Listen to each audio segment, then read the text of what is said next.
think a lot of farmers dose their animals when they mightn't need to be. That's why before we dose for worms, we'll always fecal egg count our calves. It's a very quick process and can save the farmer a lot of time and money. Hello, I'm Cathal Summers. And I'm Georgia Lynn.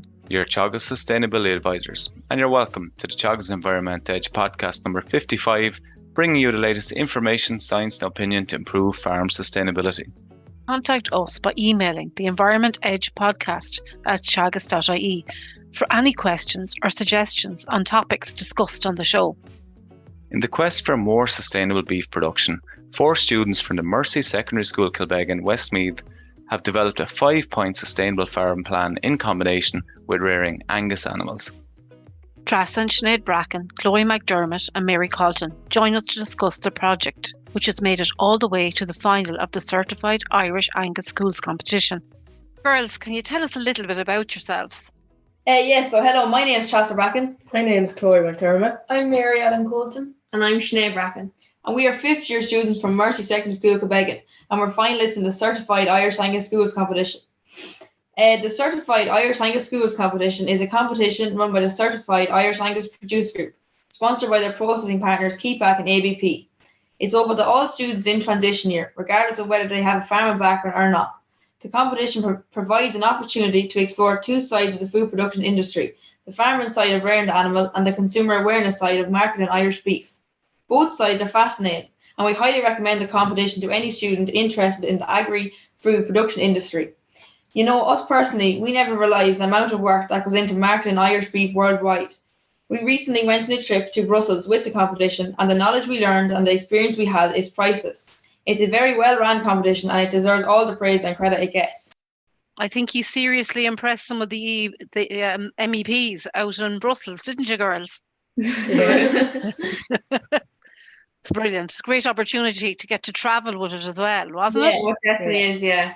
And even we made friends with the other groups, the other 4 groups of finalists. Like we got So to how stay many with them. how many went for the competition originally?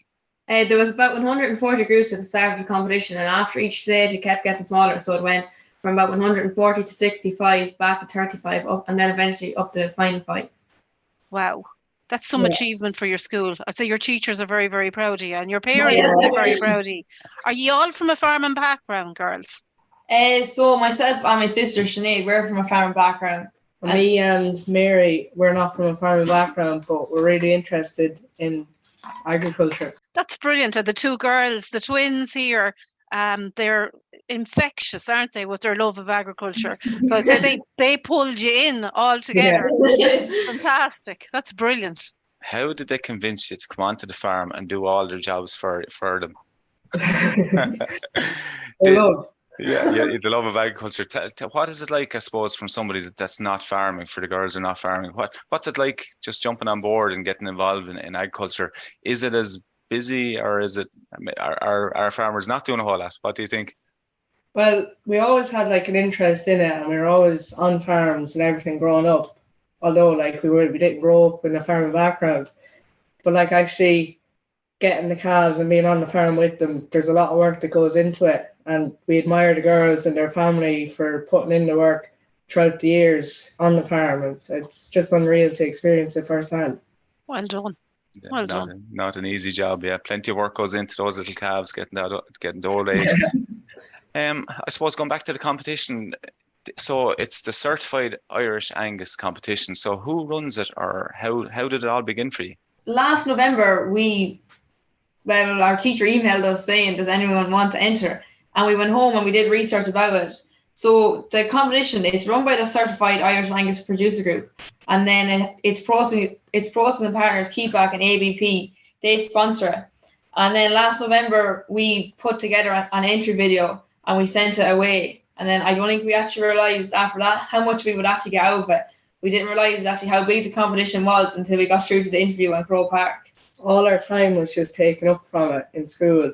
Like our whole transition year, it was all just us doing Angus, and everyone knew about it, so it was brilliant. But if we didn't do it, like, we'd regret it, because like our TY would have just been wasted. So. And it was just something as well, like, because no one else had ever like took part in the competition in our own school, so it was just something different as well. Like the amount of things we learned out of it, it's unreal. Like we never realised the amount of work down into like the consumer side. It's all the work would be done. Like I think I just thought like after like your animals go to Keepack or ABP, that's it. That like they'll just be on a shop shelf somewhere. Like we never realised all the work that actually goes into everything got to do with it. You looked at it from a health and safety point of view, and you looked at it from an animal welfare point of view. So there was a whole load of different facets to what you were actually doing. Yeah, our team was sustainability. We chose that team like when we started the competition, and then we knew like if we wanted to win these calves, we needed a plan if we wanted to rear them in the most sustainable way possible. And of course, the Irish Angus breed is a sustainable breed as they have many great traits like finishing early and a grass-fed diet. We believe that if we combined our 5-point plan with the Irish Angus breed, it would deliver real benefits for all. And our 5-point plan supports the 3 pillars of sustainability, which is environmental, economic and social sustainability. And so you were challenged then with rearing 5 Angus calves. And over what length of a period did you have the calves, or do you still have the calves, girls? We still have them. So last September we travelled to the Ploughing in Laois for 3 days, and we got to meet the finalists, and we finally got to meet our calves. And we'll rear the calves now over the next 18 months in the most sustainable way possible. And then next November they'll go to our local Keepack in Kilbeggan. Oh right, okay. Oh, that's very, very good. And also, girls, you did something else very, very good. You were raising money as well for a cancer charity. How did that come about? Well, on the 18th of December last year, we decided we wanted to have like a raffle and a coffee morning in our local community in Durrow in County Offaly. And we wanted to raise money for Teagasc Offaly, which is a cancer support group, as the like group has just helped each one of our lives individually and wanted to give back to them. So on that day, we had a coffee morning and a raffle. There was over 30 prizes on the day, and there was many people there. We had the current Rose Tralee, Rachel Duffy on the day to name the winners. We raised €5,619, which all went to Teagasc, and they were just over the moon with the money. Excellent. They were delighted with the help. We also had a bake sale in school on Daffodil Day for the Irish Cancer Society, and we raised nearly €500 just from the school that day for them. And the school had a free dress day as well, so we joined in on that, and the school made about 1,800. So they're delighted with you there, I'd say. Yeah. So brilliant, girls. You got your 5 animals, and Trása Sinéad, the 5 animals came to your farm. Yeah, they did. So you designed a 5-point plan then, and we did. around sustainability, because we know sustainability is a massive topic at the moment for lots of different reasons. If you mentioned the 3 pillars you're talking about, but what was in your 5-point plan that other farmers can use maybe in the future? Yeah, so the first point of our 5-point plan is farmers using a high genetic merit Irish Angus sire on their farms. So for example, the certified Irish Angus producer group recently bought a new high genetic merit sire called Drunkrow Trisman. Trisman holds exceptional traits, like he holds a terminal index of €76 and a replacement index of 155. The certified Irish Angus producer group have a new elite breed improvement program. So whether you're a pedigree herd breeder, you're a dairy farmer, or even a beef farmer, there really is something on offer, and it's definitely something for our farmers to look at if they want to increase their genetic merit and overall sustainability. We as a group believe if you start out with a good calf, you will finish with a good calf come finishing. And then our second point is grassland management. We believe if farmers manage their grass properly, they will have better quality of grass, and it will cut down on costs, and calves can have an early turnout in spring. Our calves have had an early turnout in this spring, as we have already implemented a paddock-based system on our farm. We also did soil tests on Trása Sinéad's farm to see what their soil was lacking, and especially this year, knowing what your soil needs and doesn't need can save the farmer money. Healthcare is our third point. When rearing our calves, we wanted to try and use little amount of dosage as possible, as we don't want any antimicrobial resistance to build up. We think a lot of farmers dose their animals when they might need to be. That's why before we dose for worms, we'll always fecal egg count our calves. It's a very quick process and can save the farmer a lot of time and money. But of course, the Irish Angus breed is an exceptional breed when it comes to health, and it holds unique traits like being naturally polled, so farmers won't have to dehorn them. They're also a very hardy breed. Our fourth point is homegrown feeds. We here in Ireland import cattle feeds from many different countries, and this has to stop if we want a greener future. And this is why we feed our own 5 cows as a sustainable diet of beans and barley. We source the beans from myself and Trása's farm, and we source the barley on myself and Trása's farm, and we source the beans off a local tillage farmer in our own community. This leads into our 5th and final point of our 5-point plan, which is support local. Going back to what Chloe said at the start about the 3 pillars of sustainability. Support local links to social sustainability in our local communities. Especially after COVID, it is important for farmers to source their materials and feeds locally, as it will cut down on the environmental impact, but will also ensure a thriving community. I tell you, I'm delighted to hear what you're after announcing your 5-point plan. And funny you said that bull that you talked about at the start. I was on a suckler farm 2 weeks ago and they used that bull and they're very happy. Yeah. Which is great. It's great to hear that. And Yeah. Tell me this, your grassland management and your soil test. What Yeah. was the soil test come up with? What were your P's and K's in your line like? Well, we didn't. Whenever we did a soil test before, we had to line, and we actually learned in ag science in school it will take 2 years for the line to actually work. So the reason we did the soil test was because we wanted to figure out which would be the best field to put our Irish Angus calves in, and where to put the paddock-based system, because we want them to thrive well off grass and to reduce the amount of concentrates we use whenever we're feeding them. So currently now they've been turned out. I can't remember the date, but they've been turned out just at the end of February. And we turn our Anguses out before any of our other cattle, so they're kind of in the best grass now, and they are thriving well, and we'll be weighing them soon. And are they done the fecal egg counts on it, which is a really good practice as well for getting rid of dose. How did they go on that? Were they okay on fecal egg count? Yeah, no, they were all perfect. It's just we wanted to just see to make sure, let's say if only 2 of them needed to be dosed, and we weren't dosing an extra 3 and then building up an antimicrobial resistance then on the farm. So that's great. So you only had to dose 2 of them. Yeah, brilliant. And there's another dairy farmer we spoke to last year actually, and he was telling us that he was flying back from the States, and a couple of years ago, and at the time we were bringing a lot of palm kernel from the other side of over there to here, and it's not sustainable obviously. So it's great to hear that you're actually growing your own barley and you're getting beans in from a local tillage farmer. Do they like the beans?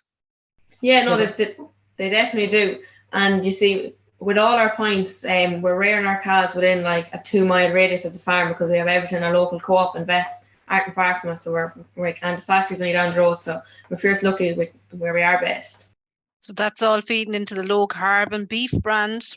Yeah. The Angus breed to succeed, as they say. Yeah. Girls, great stuff. It's great that you have all this consumer awareness as well. Like the very fact that you're doing it, your families are doing it, the school is aware of everything that you're doing. Yeah, exactly. It's fantastic for all the consumers around your area as well. And fair play to ABP and Keypack and Tesco and all of those companies for feeding into what you're doing as well. Well, definitely. I think that's very, very important. Yeah. And Deirdre mentioned your motto, Angus breed to succeed. Can you tell us about that acronym? What does it mean? I know you have it really well laid out. So for our motto, we have a trait for each letter of the word Angus breed. So firstly, they are an all-rounded breed, naturally polled cattle. They have a grass-fed diet. They're finished in under 22 months. They are a sustainable breed. They have many bonuses. They have reduced inputs. Their emissions are lowered. They make good economic sense, and they are a docile breed overall. Yeah, and I'd agree with all that, because I'm actually a fan of Angus cows, because when they're born, there's no bother starting to feed them. They start suck really quickly. They're really good. They're a hardy animal. And dehorning, not dehorning, it's great. Yeah, they're a great animal. I was looking at some of the posters as well. I think you've seriously befriended some of these calves as well. They're all pets now, I'd say. I don't think Keypack or ABP are going to get them. Yeah, well, you let them go at all. Do you have names on them? Yeah, we do. So the local primary school, Durrow National School, named them. So we call them Maximus, Remus, Zeke, Bruno and Mike. And the calf Bruno is going to a local charity in Tullamore, County Offaly, called Who's for Hospice. So it's where farmers rear and donate a calf, and then it's going towards funding a hospice in Tullamore. Oh, that's fantastic. Wonderful idea. Yeah, brilliant. So your teacher and the school, if you're very successful in this, which I think that you will be, school is going to get a €2,000 grant for further education. Where do you Yeah. think that money is going to be put in? Are you going to go take a big holiday at the end of I it think all? we will. I think if we win, I we'll think have to go and celebrate. Yeah. I think you might. You're great. We want to know exactly how. Yeah. Keep us posted, girls. We will. And tell us this. So, look, we've talked a good bit about Angus and sustainability now. Why do you think that the Angus beef, I suppose, is so important to Irish consumers? So certified Irish Angus beef is a restaurant-worthy brand and is renowned worldwide for its exceptional taste, quality, its ease of cooking, and of course its unique marbling. You can purchase a certified Irish Angus beef in your local Tesco or Centra, and certified Irish Angus beef also have many brilliant recipes on their website that consumers can try, and you can find their recipes on certifiedirishAngus.ie. You've said it a few times. It's local and it's Irish, and we know Yeah. we know if it's reared in Ireland, there's high standards here, isn't there? Yeah, like it's all Borbia quality assured. Like whenever we went on the trip to Brussels, a part of the trip was whenever we were in Dublin, we went to Borbia, and we got like a presentation, and we had to give a presentation all about our project. We never realised like kind of how strict it is, like compared to other countries, like the quality and the high standards that it does actually hold. That's it for this episode of the Teagasc Environment Edge podcast. Thanks to Trása Sinéad Bracken, Ploughing, McDermott and Mary Colton, 5th year students from the Mercy Secondary School Kilbeggan, Westmeath, for joining us on the show. Don't forget to rate, review and subscribe to the podcast. You can listen on Apple and Google Podcasts as well as Spotify. And for more information, go to the Teagasc website at teagasc.ie. I'm Cathal Summers. And I'm Deirdre Glenn. Join us next time for the Teagasc Environment Edge podcast, signpost to farm sustainability.